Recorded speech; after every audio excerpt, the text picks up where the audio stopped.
We're in the presence of a legendary optic. We're in the presence of the legendary M21. That we are. Been used since 2000.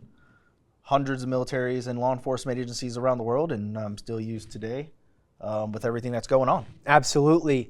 And so if you've heard of Meprolight, you're probably familiar with the M21, and you probably know that it's self-illuminated. There's no batteries. It's powered by fiber optic and tritium. And you know that it's been in service for 20 years, and it's battle-proven, battle-tough optic.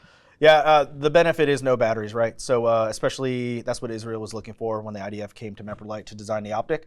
They needed something that, well, in 2000, batteries weren't a huge thing, to be quite honest, back then, right? So they wanted something that just worked all the time, no matter what, took very little training in order to be proficient on. So we have 5 models within the US of the M21. So these are 2 of them. They are held by a Picatinny rail. However, we do have the Gooseneck, which is used right now quite often by individuals that have fixed carry handles on their ARs. Absolutely, and you can still get those in the U.S. Doing a clone build or something with the carry handle. I know you love your carry handles. We can certainly do that. I've carried the carry handle. I'm not a fan. I like where we've come, but there still are, and there are still a lot of people who do clone them. Not really a clone, but individuals that buy Tavors and Galils, but the majority of them are Tavors. They will call us and say, hey, I need to buy an M21. We're like, but we have the new M22. No, I want the M21. So they're shown here with the flash guard, which is an accessory, as well as the polarizer. They're all in the amber color reticle. So yeah, like you said, tried true. It is a fantastic optic. It is probably overbuilt for what it is, but it's probably why it stood the test of time. Absolutely. One of the things I love about the amber reticle is I have severe astigmatism. Even after having LASIK eye surgery, pretty much any typical battery-powered red eye I look through, I get some starburst, I get some spurs. It's just not a perfect dot. The bullseye in the amber on the M21 is amazing, and I see it perfectly clear. Yeah, it's one of the reasons why the M22 only comes in triangle and the bullseye. It's because that is the most common for the M21s. Another fact of the M21 is that individuals who suffer from color blindness, sometimes you cannot see red or green. Amber is kind of that middle ground where they are able to see. So if you do have some ocular issues and everyone sees things differently, an M21 very well may fit the bill for you. Yeah, that's right. And we've both been to Israel, and we have seen these in service, and they don't look nice and pristine like these new ones are. They look beat to heck, but they're still going strong. Yeah, we've seen ones that look like old school 1911s that have been in and out of holsters a million times.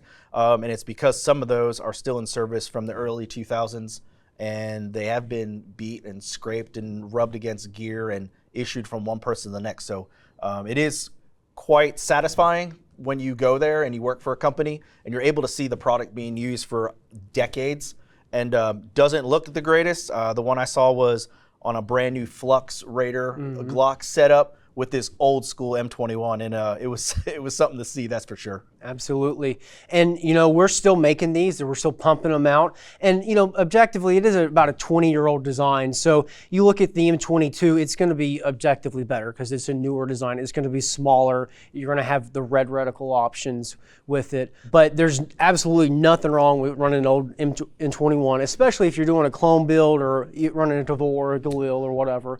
They pair really well. Yeah, we do get some flack, if you will, sometimes for the coating. Sometimes it's got that bluish green tint to it. It is important for people to understand that tint, and if you look at our new M22s, the red tint has a different tint color simply because it allows you to see the reticle. So the way the tritium is put into the fiber optic line, and the fiber optic line is wound, it needs some assistance, and the coatings help that. So it also is an anti-glare coating. One of the things Israel wanted from the get-go was an anti-reflection design. Obviously, there's no LED or diode to look through from the shooter's perspective, but it also helps keep the glare down and all of that stuff in a desert environment. Yeah, excellent. So if you're running an M21, or if you had experience with it, tell us what you like about it and what you don't like about it in the comments. And if you want to learn more, go to meprolight.com. And be sure you subscribe to our channel to stay in the news with new updates that we have coming. And thanks for watching.